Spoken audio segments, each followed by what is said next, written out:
Cum așteptă poliția, au urmărit-o femeie timp de 3 ore, după care l-a oprit și le-a zis: "Cred că nu ați încălcat nicio regulă, să fie 100 de euro."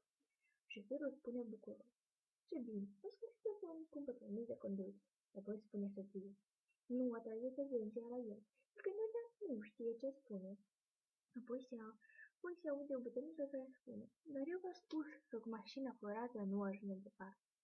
După care aude o voce din portbagaj care îl întreabă: "Gata, am trecut vama?"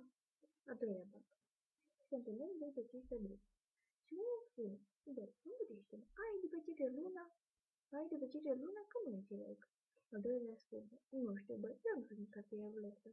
A treilea bancă: se duce în repede la magazin și întreabă dacă are televizorul de care pâine.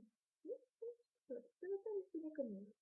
Mai vine iubile a doua și iarăși întreabă dacă are pâinici și mâncători. Vânzătoare iarăși spune că nu are. După o vreme, stai să vânzări să zică pâinici mâncători pentru iepuraș.